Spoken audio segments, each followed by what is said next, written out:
Do you know that I helped her roof? It's like really nice. When I come to town, when I worked for Twinsburg, put our roof on the wooden bicycles. They were making I helped put a roof on.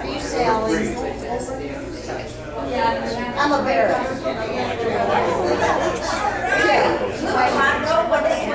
Yeah, one of their daughters. Because my friend, my sister was friends with her.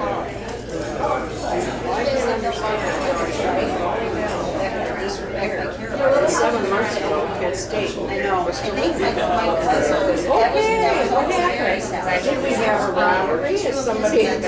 What happened? Like possibly. I tried for 4 years to get a house. That the ceilings have collapsed, the walls have fallen down. 4 years. I said, how are We're going to do this in 7 months. my mom and dad. I don't get it a lot. Well, we know why.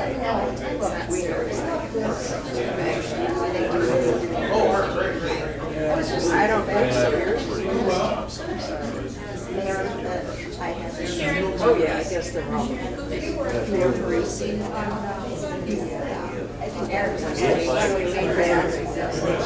I'm up on the top of that building.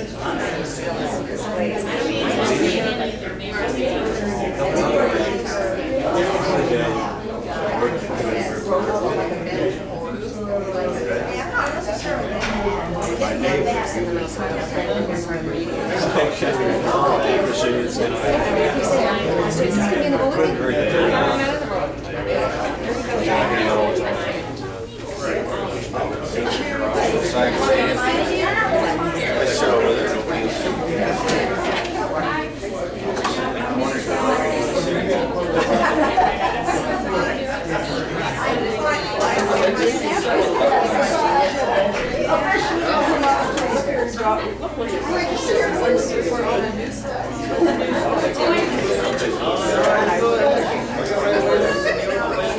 Yeah, well, no, we're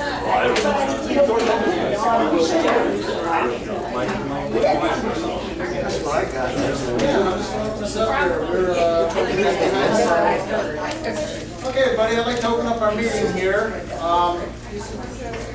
Should we use the microphone? Can you guys hear me? Yeah.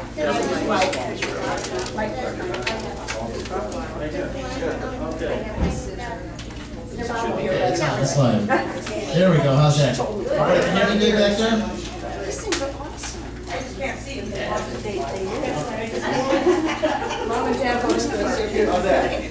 Okay, I'm not real big at this other than my brief appearances at City Council. My name is Mike Turrell. We have a grassroots effort here together. A small group of people that are trying to preserve Twinsburg Old School. We believe in our heart of hearts this is a historical building that has earned its place in our town that we would like to see preserved. We presented several options to the city, which we will all discuss between our different speakers here. I'd like to introduce our committee at this point. We have Peter Hales, our construction reference. We have Cheryl Kavico, is our subcommittee chairperson. Sally Gaydosh, Sally's right over here, is our city charter and code expert. I believe she's definitely earned that title. We have Lauren Senstock, who has just very recently come up with some information that may or may not be pertinent along with this, but he wished to speak within our presentation here. With this, I'm going to go ahead and give my first little presentation. I have a second one coming up here. I'm going to give all of our activities to date. I made my first presentation to City Hall back in February of 2012, about 6 months ago. To date, I've attended several meetings from then till now. I've met with council people, well, one, I should say. I've also been at a couple of the comprehensive plan meetings. Bring up number 11 here. Our group has presented several options for end use of the old school. Public use examples include a fine arts center, including the theater, music, wood sculpture, possible pottery classes, stuff like that. This is one of our ideas. Back in 1995, Mayor Karabeck thought it was a good idea when the city bought the building. Someone else suggested a Twins Museum, which would play right in very well with us. These are all public uses of the building for the city to retain ownership. Someone thought it would be a really good idea to have like a team lounge in there, an after-school place for kids to go, that they could stay out of trouble, that they could stay there, play video games, pool. Someone came up with a pool idea, I thought was pretty good. Not swimming pool, billiards. Yeah, Marty gets the reference there. Mayor with a pool hall. Private uses that we proposed to the city were high-end loft apartments. I've spoke with a developer personally who was excited about the idea and did tour the building. We presented to the city developers with historical renovation experience and examples of their work. These are contractors and businesses that have done this kind of work. To date, there has only been one assessment from the city done on the building in 2012. Slide 14 and then 15. I recently received this information, well, a few months back, public record request. We have pictures of the building from just a year ago. These pictures show nice clean classrooms, functional bathrooms. This is usable space. City of Cleveland would love to have buildings like this. Their kids are in much, and this to me doesn't show a building that really needs to be torn down. These are some of the findings that we've come across. Some of the other things that we've come up with. I don't want to steal too much thunder from some of our other people, so we want to move on to our next speaker here. We can just have one person introduce the next. Does that sound okay? Okay, well, Cheryl's going to come up here now and then. All right. Thank you very much. Okay, so our next speaker is going to be Sally Gadosh, talking about the current laws as they pertain to the historic district and the old school. And Sally is just such a wealth of knowledge. We're so happy to have her here today.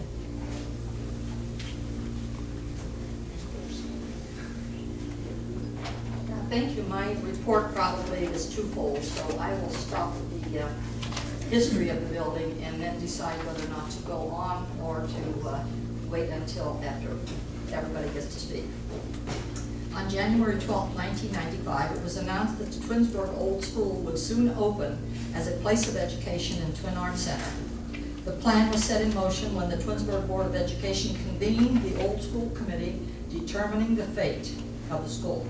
Twinsburg City agreed to acquire the building for $1, with plans to lease the newer section to Chrysler for educational purposes.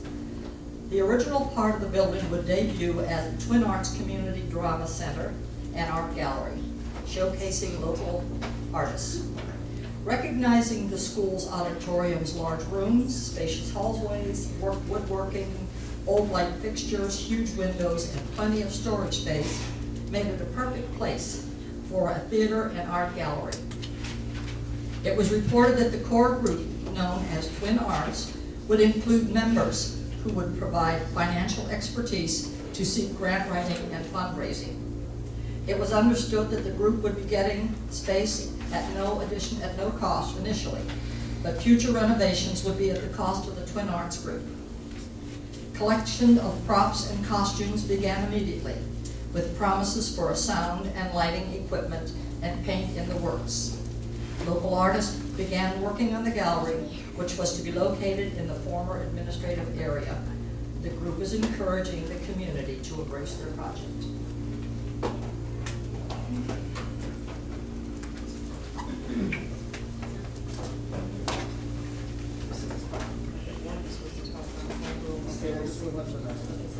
Yeah, just skip the next. Skip that one? Let's skip Warner. Okay. All right. Our next presenter is Peter Hale, and he is our committee expert in doing renovation and restoration projects, and he's going to talk about proposed uses for the old school, existing funding sources, as well as talk about the city's claim that the school has not been maintained and therefore must be destroyed.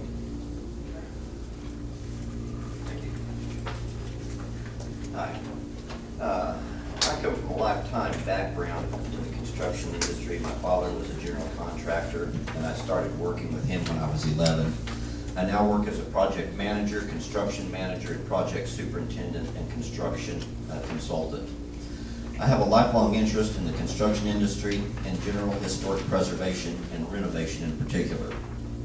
I'm going to make several notes concerning the old school property. First, the zoning of the old school property is under C5 Historic Office District, which includes mixed residence business district and includes uses such as restaurants, taverns, residential townhomes, professional offices, food sales, retail, and a variety of other possible uses. The city is, at this time, planning to put changes to the C5 zoning district on the next ballot to include museums and other uses without ever having developed this area fully to its potential as it is zoned. The zoning at this time specifies that up to 30% of the school building and any other building so zoned can be used for residential, the remaining 70% being available for the uses already mentioned. There are very few structures that could logically house this type of zoning under one roof except for the old school. It's a very unique building in this area. The old school perfectly fits into the very codes and ordinances designed to maintain historical preservation, yet the City of Twinsburg has no plan to preserve this important piece of our local history and architecture. The name of the zoning area, Historic Office District, alone indicates that historic properties are to be prioritized for preservation. The city charter states that the city must preserve and maintain old school property, which it has not, as evidenced by the poor condition of the grounds, no lawn care, and torn and dilapidated awnings. Also, we were there recently as part of the Twinsburg Community Theater, and it has deteriorated some inside. Other portions of the zoning and ordinance code clearly indicate that the old school property is not only to be saved as a priority, but as a legal mandate. While the C5 zoning area has been enforced for decades, little has been done to encourage preservation in this area.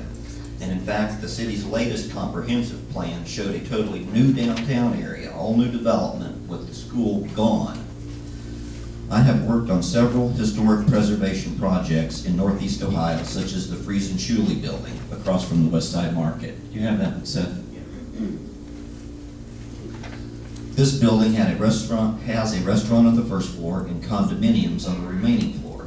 This is a much larger building than the old school, but it was in much worse shape when we started the project and does indicate one of the many possibilities for future use of the old school. The old mill building in Hudson houses the Rosewood Grill on the first basement level and offices in the remainder of the building. It has been restored using as much of the existing structure and architectural elements as possible, but with modern fittings and components. This building is much smaller than the old school, but again it gives us a good look at what possible repurposing could look like.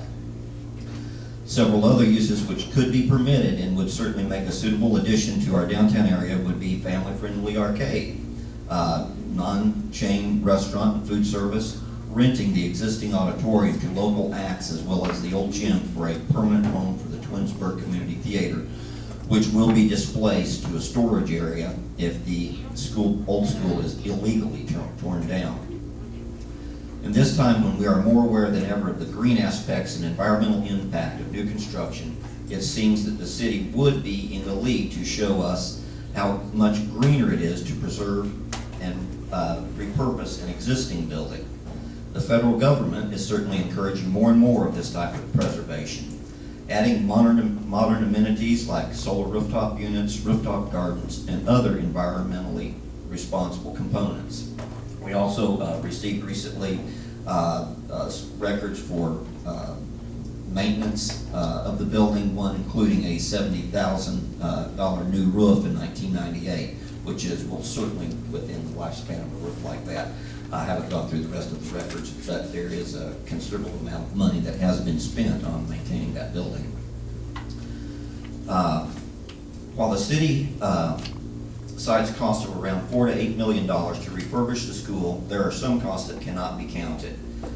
The removal of the only structure of its type in this city, again, illegally, it is clearly against the city charter. The building would cost around $750,000 annually to maintain. If there was zero revenue, this would still be a minimal impact on a budget of many millions of dollars, and there would be revenue if it was properly developed. The city has also ran numbers on floor space as to classrooms only for retail. The hallways could also be used to display wares or extend to serviceable areas. The city can grant variances on minor issues such as these. In fact, the school was zoned as public use until a few years ago when this property was attached to a larger allotment, now compromising the C5 zoning, and which was voted on by the public.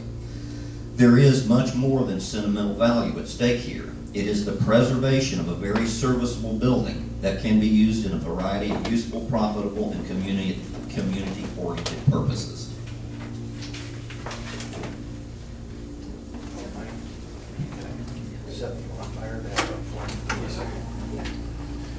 You read the bio and I'll get my computer fired up.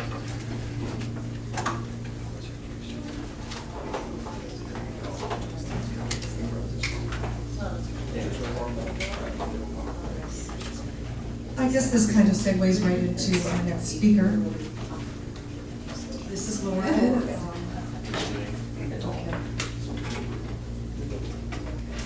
Lauren Sangstock, who's been a Twinsburg resident for the past 6 years, and he spent 20 years in public service as a finance director or assistant finance director in Ohio cities of Pepper Pike, Macedonia, Huron, Pennsylvania, along with Grand Ledge in Michigan. His responsibilities and duties included financial and treasury management, budget administration, accounting, payroll personnel, income tax administration, legal audit, compliance with state laws.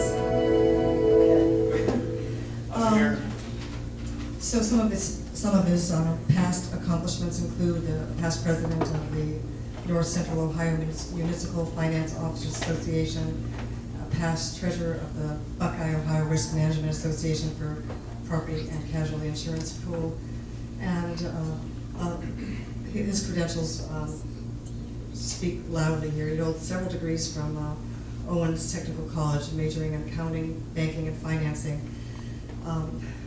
He's here today because he has some information to present about the financial analysis of audited years of Twinsburg expenditures from the years 2002 through 2011.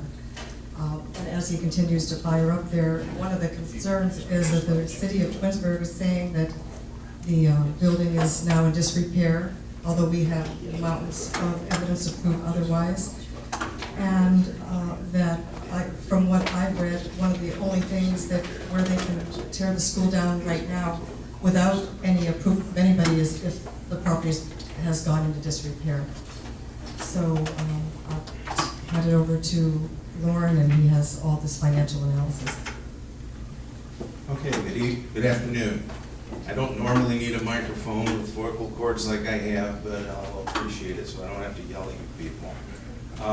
On the screen here, you'll see some slides.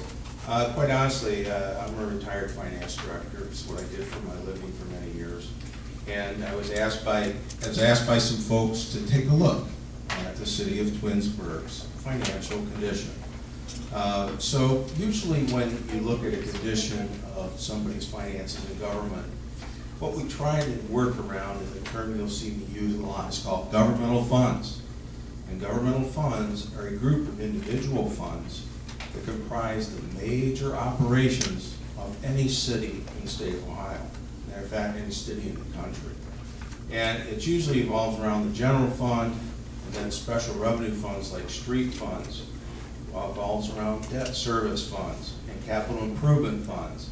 So effectively, when I'm talking and what I looked at here, was the big picture. I didn't get into any real major minutia here. Just want to get a big overview picture of how the city of Twinsburg has been doing over the last 10 years, from 2002 through 2011. The reason I chose those years is because they're audited. Those are the only years that have official documents out there on the website that I can look at.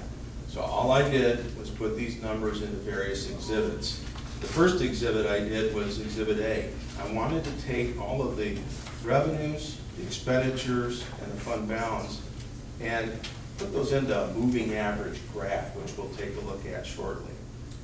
Exhibit B is going to show just the expenditures of our city, and it's only going to be by program activity.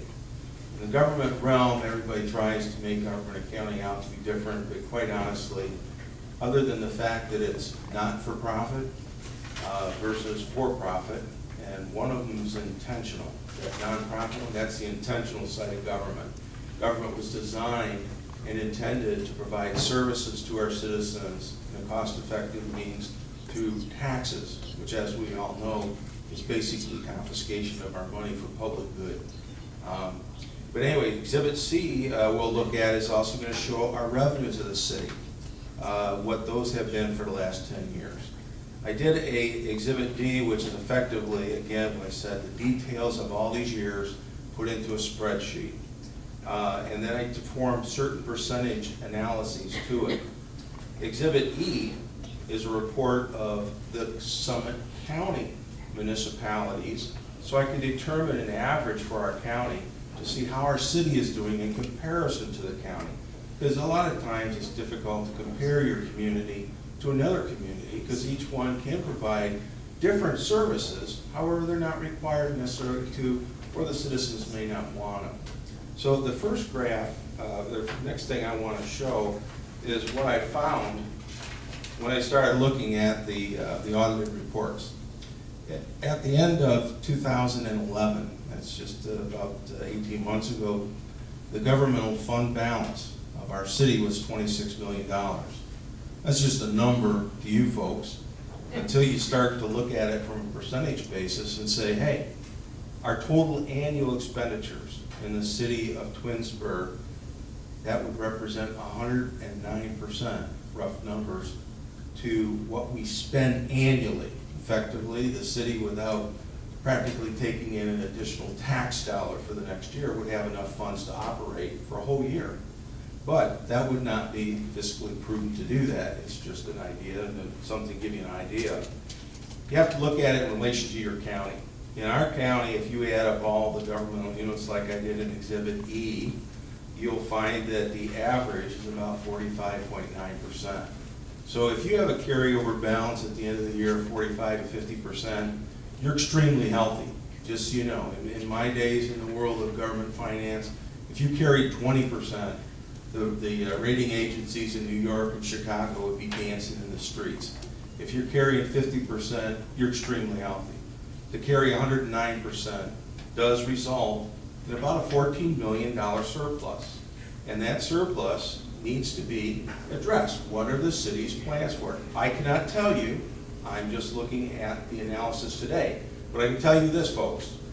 I do plan on being, like the state treasurer refers to us now, people like me, I'm going to be a citizen auditor.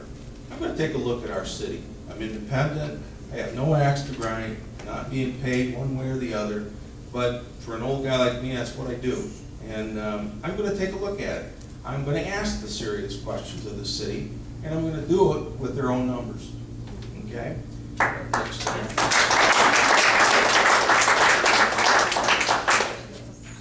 If you look at Exhibit A up here, and I hope you can see Exhibit A here, it's a little bit busy as the graph goes, but the top area of it, between $28 and $24 million, is the key thing. The city received since 2002 $24,000 to $28,000 in revenues and expenditures, rough numbers. Those present what I call a trough. If you look across there, you can see that it's got a certain trend to it. It's got an average to it. It's somewhat reasonable. The difference is that revenues have been coming in almost always higher than their expenditures. And what did the city do with that money? Well, The only thing they can do with it, they have to accumulate it in their total fund balance, which the bottom line, the one that shows the most drastic uptrend, is our accumulated fund balance, and that's a great thing.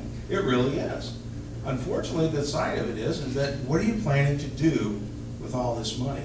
Quite honestly, down in the 15 to 16 million range, down at the bottom of that chart, would be more if you saw your balance running across there, would say they're bringing in approximately the same amount of money each year and spending it. This shows clearly that they've been accumulating it, and it's in their unassigned fund balance, so it should be available unless they have designated plans for it, which they will have to tell us. Exhibit B, the next page here, is dealing with expenditures. And what this graph shows you is that I took the moving 10-year average, because it's not really fair to look at 1 year and the next year because a lot of things can vary. This will tell you by all the various program activities what we're actually looking at in our city. The biggest area is usual in most communities is security to persons and property. That's the biggest graph there. And in that case, the city has reduced their spending in the security of persons and properties from 7.8 million to 6.8 million against the average. So in 2011, we spent $1 million approximately less in public safety and service, there's public safety, than we did the 10-year average. The other areas of public health, leisure time activity, that's your parks and recreation. Community development is a lot of times called community environment. That could be anything from your development in the city and things of that nature. Those are pretty steady. They're not a big difference in those numbers. The transportation is up over the 10-year average by about $500,000.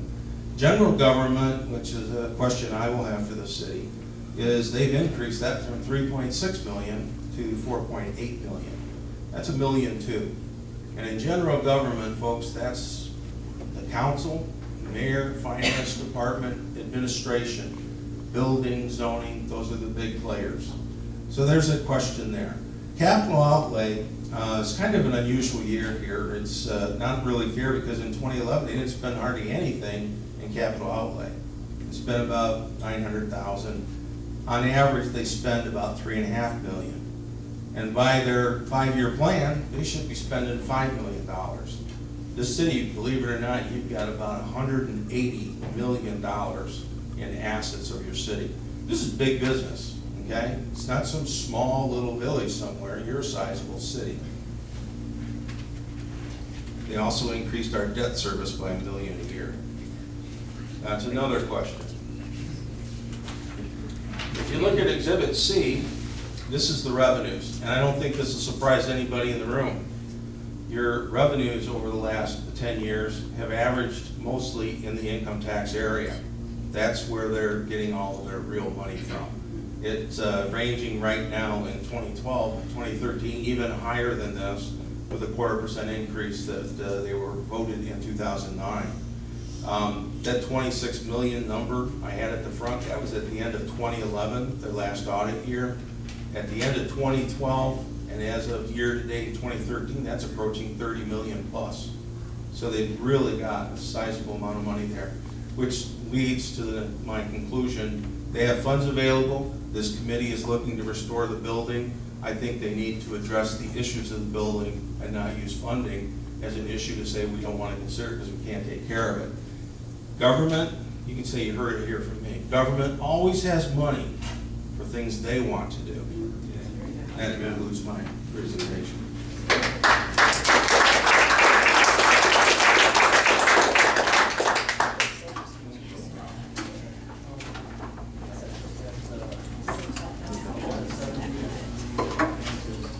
All right, thank you so much for coming. Thank Oh, you my for pleasure. enlightening us. Boy, I didn't know Twinsburg was that rich.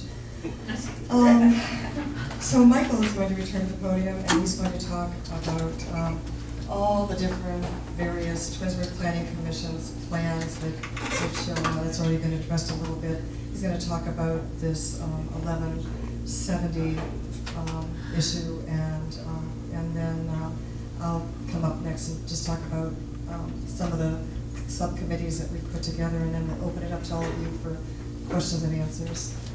Sally, did you want to talk now or even after my, want to talk after my? This is just another quick little, by the way, here, this is a 50 doesn't. Through this whole process, and boy, what a show I get to follow here, huh? Frame 12, Seth. This is a plan from the comprehensive meeting I attended where they went through and they showed Twinsburg Old School knocked down, gone, turned into a parking lot.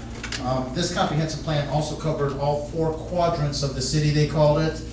This intersection right here, you can't quite make out, is Route 91 and 82. Well, right here is where the old school would be, in this big old parking lot. They made very clear that the parking lot had to be right in that location, but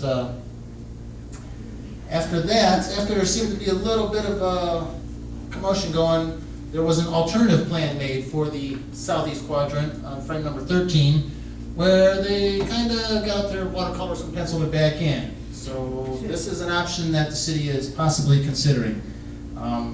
Just as recently as a few days ago, I spoke with, actually with the law director, David Maestros, about the fact that the city has filed for a certificate of appropriateness with the Architectural Review Board. This is the first step towards demolition of this building. After this certificate of appropriateness, first they have to review it, and then if they determine it to be appropriate, they send it back, and then I'm not even sure who's filing for the certificate, if it's the city or the building department or who, but once the city, okay. Once that comes back from the Architectural Review Board, if it's approved or denied, if it's approved, then they go to the building department for a demolition permit, I believe. Is that the correct process? That is the demolition permit. Okay, so once they have that certificate, so this place could be gone in just a couple of weeks here. So that's the step. Right now, the only thing we have saving it is the ARB, and hopefully they can get our message here. Slides 2 through 5. Slides 2 through 5 here show our different options that we received from the city. Option 1 was the city keeping the building for public use. City stance is that they currently have no space for 50,000 square foot of building. Yeah, just a few months ago, we currently went and purchased the old township hall that we sold to them, and we bought it back, and that's been back and forth, and so they bought that just back from the theater group, because the theater group, which has been in the old school for 10, 12, 15 years, is now being removed from it, so we had to buy another building. So why buy a building when we have a perfectly good building there? Frame 3 here. Sell the property as is to the highest bidder.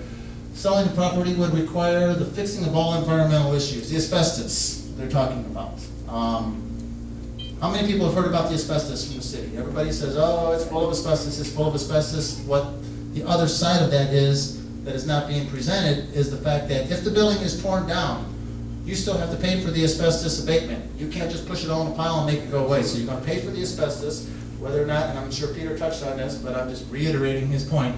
You're paying if you're keeping that building or if you're knocking it down. You're still paying for that asbestos.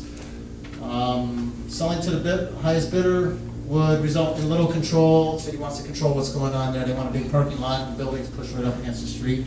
Where are we at? Is that 3? Let's go to 4. Okay, this one here, I only just highlighted this because I didn't understand this. I just received this information just literally Friday.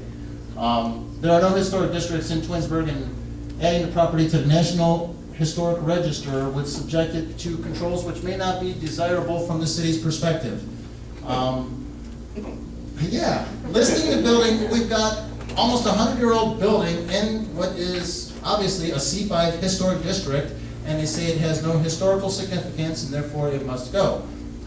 Putting this on the National Historic Register does not 100% completely protect the building from being torn down, but it does open it up for grants and available federal funds for restoration.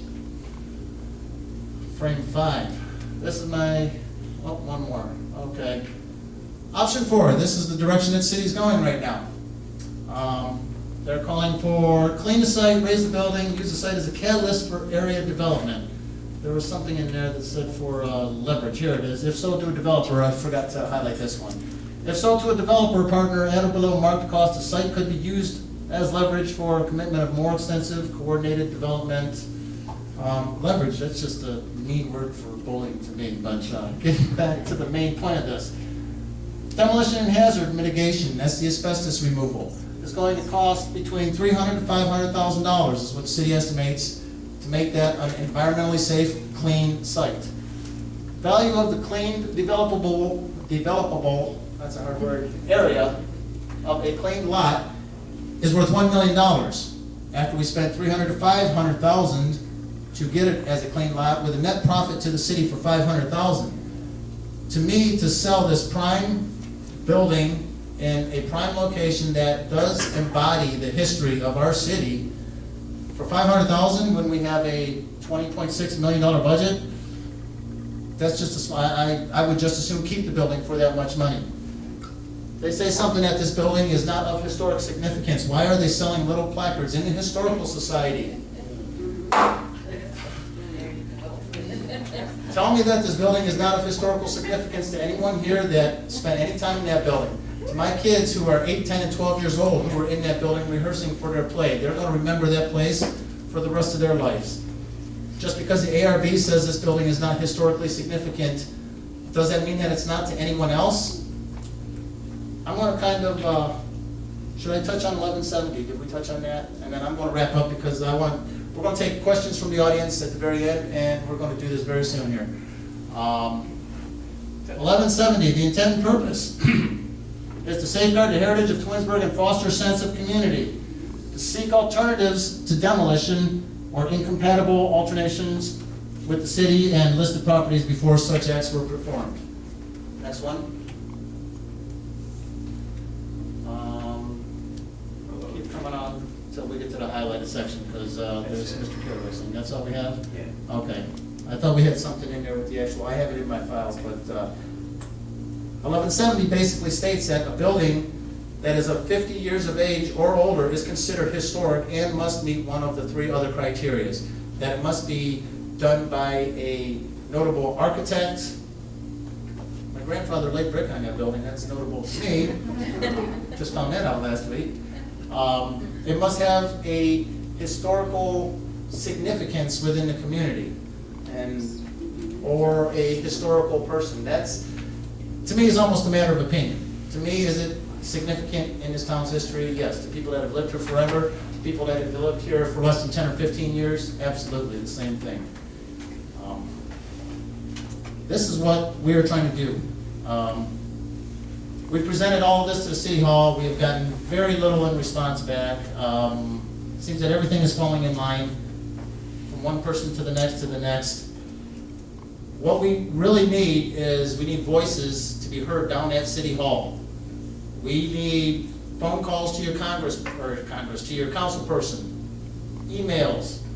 We need emails to mayor and everything.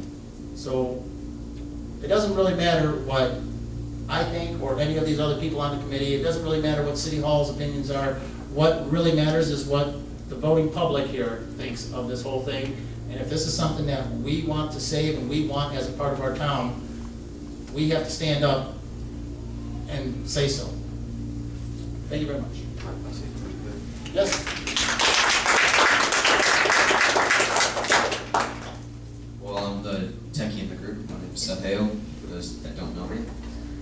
For me personally, I don't know much about the technical standpoints. I just make the slideshows.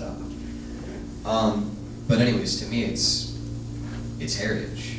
I mean, I was from Twinsburg. I was born in Maple Heights, moved to Twinsburg, and ever since I've been here, it's been a great place and a great home. I started going to the old school for the Annie play. I started to practice there and everything. And I thought it was a beautiful place. It's awesome. It's old. I like stuff like that. And when the Peter Pan play was going on, along with the Music Man, we got to use the theater. And I also saw that there were these rooms that were getting ready to be emptied by all the classes and all the teachers that were moving out. And I was thinking, there's so many cool things they could do. They could have a cafe, they could have small venue bands play in the theater, and just so many awesome things that they could do that I wish that they would take into consideration, because I think personally that would make the city even better than it already is. That's all I got to say.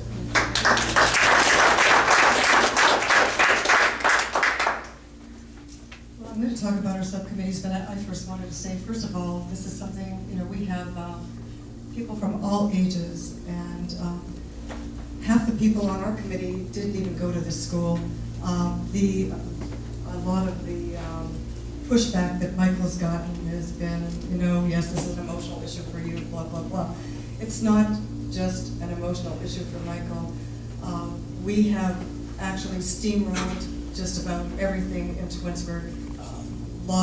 Just about everything is gone now. And anybody that has lived here for any length of time I would think would want to preserve this old school. It is not in the disrepair that they're claiming. When I've talked to people, that was the first thing they said, oh, it's in such bad shape, it just needs to be bulldozed over. We're finding out that is certainly not the case. Just my own observation, when Aaron and Moses Wilcox gave the land for the center of town, they didn't do that thinking that down the road that the city council was going to think, oh, that is a prime piece of real estate, let's just sell it and build some townhomes right here in the middle of town. When the school board sold the school to the City of Twinsburg, I'm sure that it was not their intent that this school be sold and demolished as a windfall for the city to somehow reap this prime real estate. It's obvious that Twinsburg has the money, they have the funding. Money was supposed to be appropriated to maintain the school. That is not being done. And that being said, like I said, there's just a small group of us here. We think that we really need to keep pushing, and unfortunately there isn't a lot of time. We do have our people, hopefully everybody here is as passionate as we are. One of the things we're going to have is a list for you of the different districts and who you would contact in your district to let them know that you would like to have this maintained. I don't know if everybody has computer access or not. If you don't, then